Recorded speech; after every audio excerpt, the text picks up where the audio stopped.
Hi, this is Dovid Orlofsky, and welcome to the Rabbi Orlofsky Show.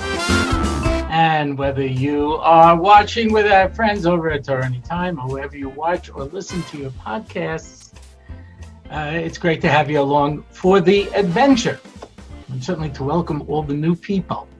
It's so interesting when every now and then I look at the numbers and I see some of my older videos. The numbers are suddenly going up.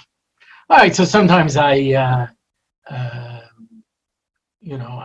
have a title that I know intrigues people. Years ago I did a Parsha share on Parsha Mishpatim. I called it Harry Potter and Parshas Mishpatim, and I basically talked about witchcraft in the Torah. Yeah, and then it was Parsha Shmini, and at the time everyone was talking about Potteromania because they were all into Harry Potter. So I called it Potterymania, and I talked about the role of Kli Cheres in Judaism and how it's different from everything else. And someone told me they literally walked out of the room. I think they came to hear about something else. So titles are almost, you have to be very careful. Somebody told me they once asked Rabbi Tatz to come and speak, and he said, sure. And he said, could you send us some titles? And he sends him a list of 20 titles. So they said, well, what do the titles mean? He goes, nothing. I think they're interesting titles. I'm going to talk about whatever I want, but pick whichever title sounds interesting. So titles are definitely an art form. Yeah, my friend Rabbi Dan Roth, when he was writing his book on Pirkei Avos, he asked me to name all the titles of the chapters because he liked the way that I had titles. And later we became involved in his program Torah Live, which provides videos. I am, of course, a cartoon character. I've always been a cartoon character. But now I'm officially. I was once in Melbourne, Australia. I was speaking in a school, and I saw the kids were all looking. At the end, one of them came over and said, are you Professor Crumblycorn? This was basically, Rabbi Dan called me in, and he gave me a list of topics and kashrus, and he said, just talk. And I did, and they animated it. They turned me into a character, Professor Crumblycorn. I never saw, I would love to listen to the original recordings because he had to edit it out. It was for an English audience. And they said it was too funny. So I said, like what, for example? What did I say that was too So at one point I was mixing together milk and meat, and I said, I can do this because I'm only, if you haven't noticed, I'm just a cartoon character. Bob the Builder's in the next room. Well, of course, I don't remember saying that, as I established in my last podcast. I don't remember what I say, but that was considered too funny. But then I did a whole bunch of videos. This is me. I guess if you can tell or not, I play a character called Rabbi Sitter, and basically we just wrote up all my Mesil shiurim, and I say them over. It's a cartoon character with animation. Come, children, let's discuss Tzimtzum. Anyway, so titles are always interesting, and so I guess sometimes someone might suddenly see a title of one of my old podcasts and decide that it's really, sounds very exciting and listen on. But I every now and then get letters from people who tell me, we stumbled onto this website, or somebody played one of them for us, and we went back to the beginning. Now we've had over 100 podcasts. Yeah. That means you're just spending over 50 hours of your life just sitting there listening to me. That's a frightening. I do that, but I don't have much of a choice. Spend a lot of time talking to myself. So, but that's not true. Anyway, but yeah, here it is. So. So as I say, all of this is by way of introduction. So welcome along to the experience. Those of you who are just joining us, those of you who've been here for a while. And what do we do here? What do we do? We're approaching the end of our second year. Gadzooks. That's a long time. That's hours and hours of me just sitting here talking. Yeah. And what we,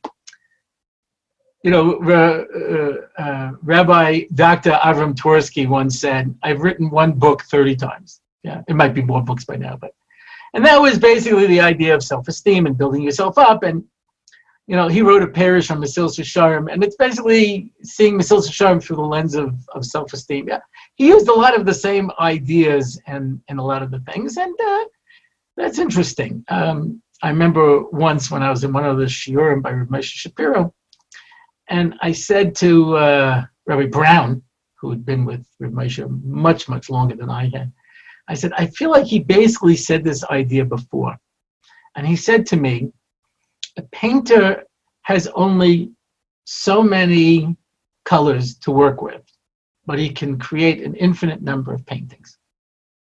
So that, there'll be certain musicians, their music will sound the same, variations of it. But it's unusual that somebody completely changes their style. Okay, Shweki, sometimes he's Sephardi, sometimes he's Hasidic. Okay, great, okay. But for the most part, you come up with a particular schnit, and that's what you stay to in that particular direction. That's how most people go. So if I had to sum up what I do, it's to empower people to feel good about the fact that they're from Jews, and to help us become better. We're all struggling.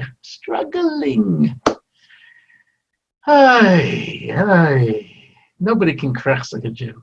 I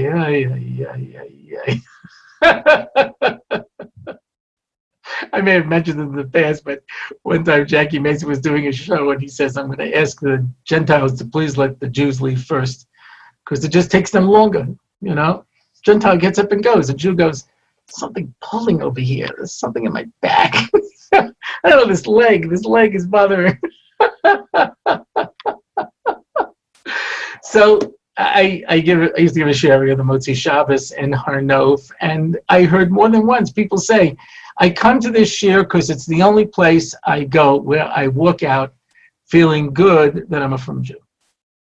And that's what it's all about. And let me talk about one of my favorite topics, of course, myself. I used to teach on the Jerusalem Fellowships in Aish Torah. And more than once, I got a comment from a secular participant. They said, Rabbi, you're the biggest challenge to my secular lifestyle. I said, really? Which class did I give? He says, not any of your classes. I don't listen when you talk. I was like, oh, okay. I don't always either. Anyway, I did. Okay.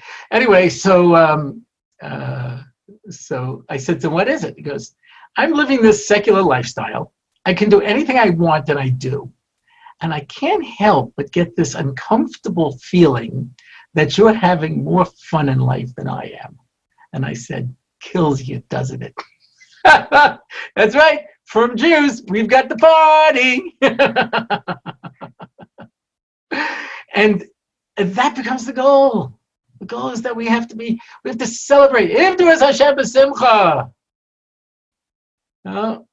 It's got to be that life is a celebration. Right? Kadosh Baruch Hu loves you. I'm sure we've spoken about this many times.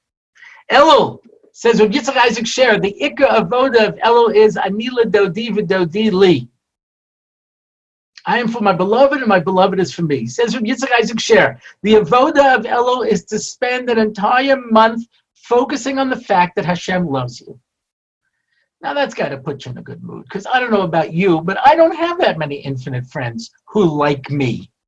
And if I've got one, I want to work on that relationship and protect it, because I think that's a good thing to have.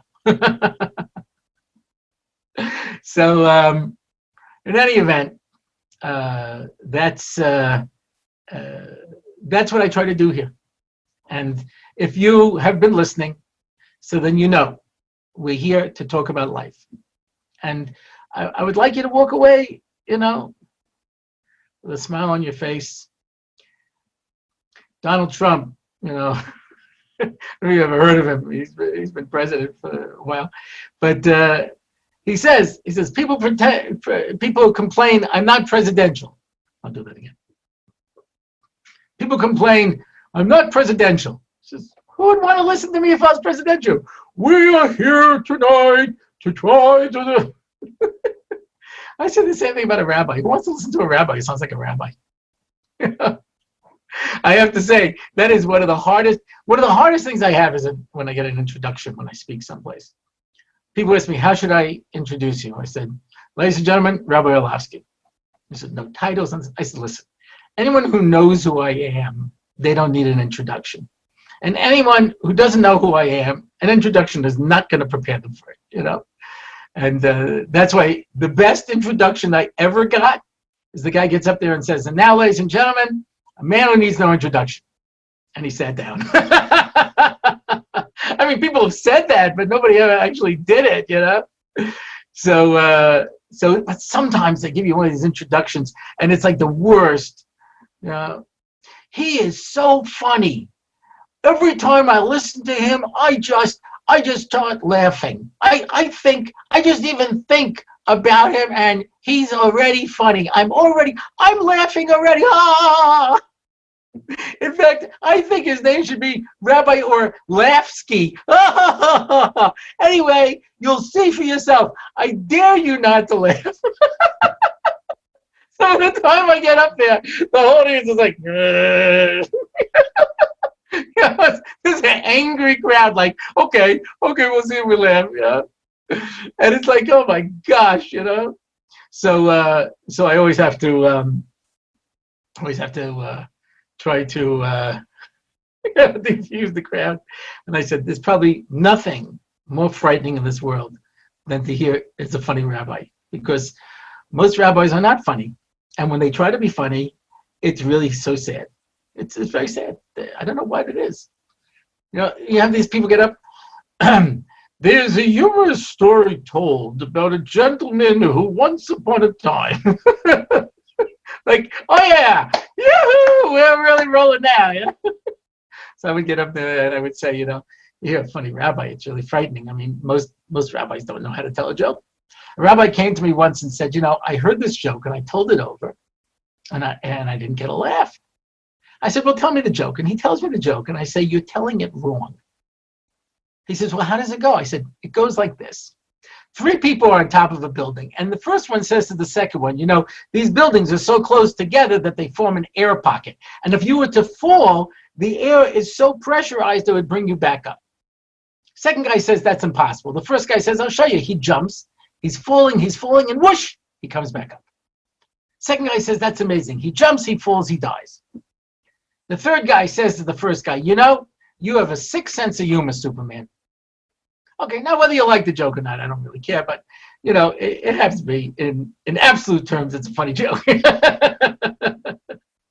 So the rabbi told the joke like this. Superman is on top of a building with 2 people.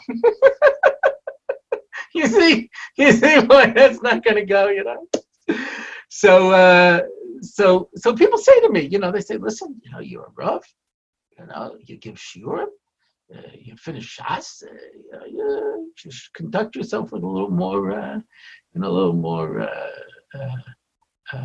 presence. That's not the right word. A little more gravity. Trust me, at my age, gravity's done everything it's going to do to me. Gravity's taking its toll. But, you should have a little more, respect for yourself. So what for? There's so many rabbanim who are out there that you can go and listen to.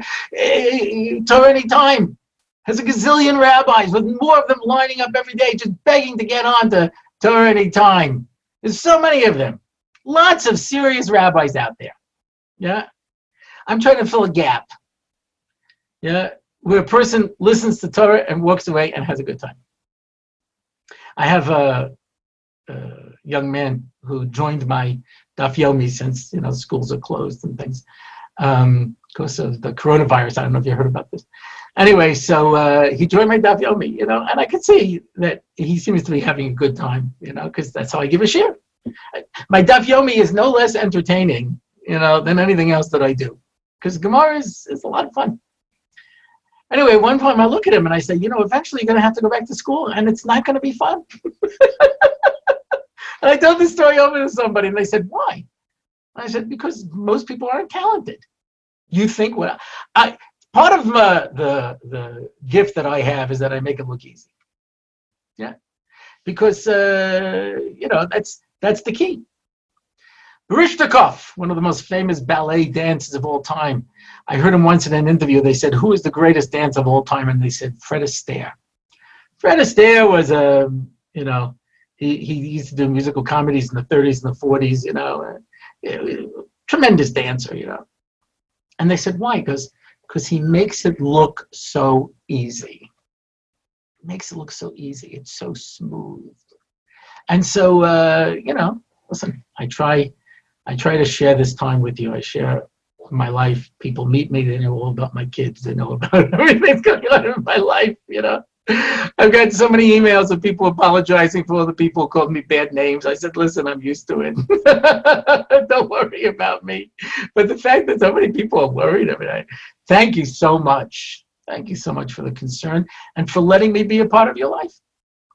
And, that's one of the frustrating things about my Zoom shiurim is that, people turn off their windows. I'm talking to anybody. I want to feel like I get to see the people. Pesach Krohn, I've spoken with him a number of times in Binyanei U'Ma for the large Shmiras Halashon event. Thousands of women come. And the first thing he does is he says, turn on the house lights. I want to see the people I'm talking to. Amazing thing. There's to have that kind of contact. So the fact that you've invited me into your life is a tremendous thing. So that's all my introduction. And we have a sponsor this week. The sponsor this week, the sponsorship, Reed sponsored, as a schus for the family of the donors, anonymously. And I will respect that. But I have to tell you an old rabbi joke. Yeah. There's certain rabbi jokes, and you could tell the quality of them from the fact that I called them rabbi jokes. Anyway, this rabbi, part of your job is you have to be maspid people that you don't know. A congregant's mother or father passes away, and you're their rabbi, so they have you perform the service. They never met the person, So rabbi knows how to speak, in very general terms. About people, and he's talking about what a wonderful person this was and what it is, and he looks down and goes, oh my gosh, I know this guy. So this is an anonymous donor, but I can tell you that this is a person who has been an important part of my life for decades. And I mean an important part. Yeah. And I want to thank my wife for sponsoring. No, I'm just kidding. But somebody who has literally, I think it's about 30 years, has been involved in my life, involved in my professional life. We've shared good times and bad times, and the fact that they're sponsoring is a particularly meaningful thing for me. And as it says, it should be a big schus for the entire family. Husband, wife, children, parents. Yeah, put everybody in there. Gewaldig. So what do I want to talk about with my remaining time? It's almost Elul. And this is a time that is set aside for cheshbon hanefesh. Cheshbon hanefesh means to sit down and look at your life and review how my life has been going and plan for the next year. Now, the reason people have a problem with cheshbon hanefesh, and I talk about this in my Mesilas Yesharim shir in greater detail, is because they think of cheshbon hanefesh means looking at all the bad things that you do. It's not. You have to look at all the good things you do. It also helps to remember that Rashi tells us that every good thing is worth 500 times any bad things. And you don't even realize how many times you were going to do an aveira and you didn't. That's worth. That's what we do. We remember all the times we spoke Lashon Hara, but we don't think about all the times we wanted to speak Lashon Hara and we didn't. We think about all the times we lost that temper, but we don't think about all the times that we wanted to lose that temper and we didn't. We think of all the nasty comments that we made, but we don't think about all the times that we could have said something and we didn't. So those are important considerations. Not to mention the Sheish Mitzvahs Tamidiyos. Every time you think that there's a God, every time you think, oh, I love God, or oh, I'm in awe of God, or anything like that, you get a mitzvah just for thinking about it. How many times does that happen in the course of the day? Well, we don't keep count. We don't think about the good things that we do. But we plan ahead. Now, I don't know if this ever happened to you. This happened to me once. I was driving and a little pebble hit my windshield for my European audience, my windscreen. And it made the tiniest little hole. So what am I going to do? Go change my windshield for a tiny little chip like that? And anyone to whom this has ever happened to, you know what happens. It starts to grow, take on a life of its own. It starts to stretch. Yeah, until eventually you really have no choice but to change it. That's what happens so often, especially if what you're doing is extremely important.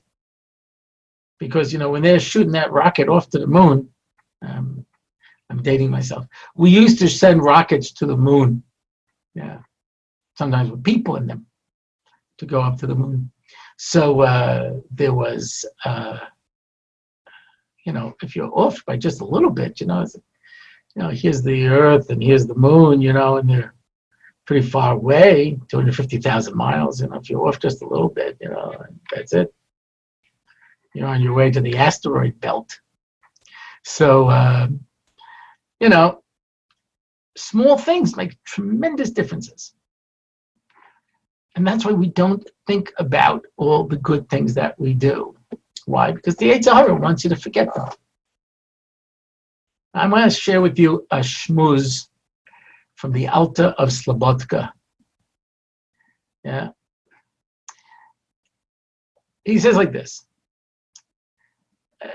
Slobodka Musa is you develop the whole picture, The entire world was created in perfection, not the world that we have. The world that we have today is a destroyed world of a destroyed world of a destroyed world.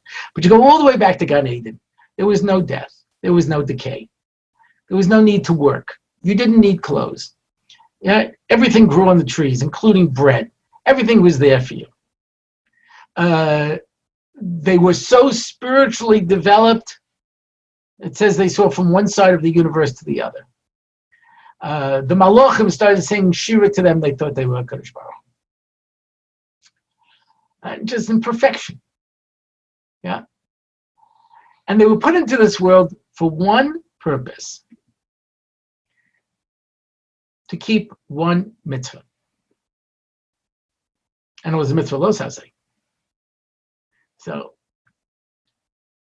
I don't know if you realize that you could be mekayim a mitzvah lo saseh. I'm not just talking about, but to mekayim it. Man goes for a haircut, right? Forgot which Rosh Hashiva it was. I heard the story about it. I heard it from my good friend Rabbi Orlofsky, who's been on the show before, and we hope to have him on again. Yeah, he would go for a haircut like this. Cut off everything. Don't touch my face. And it's a lo saseh. Yeah. I was in Prague, and I was with a fellow who came with us on a couple of tours, a very, very special individual. And we were walking across this big square. It wasn't far from our boutique hotel that we went. I used to go with the Freeds to Europe. And we walked across this giant square. It's where that giant clock tower is, Anyway, so we came once. The tour was a little later than it usually is. We usually do it Thanksgiving weekend. It was a little later, closer to the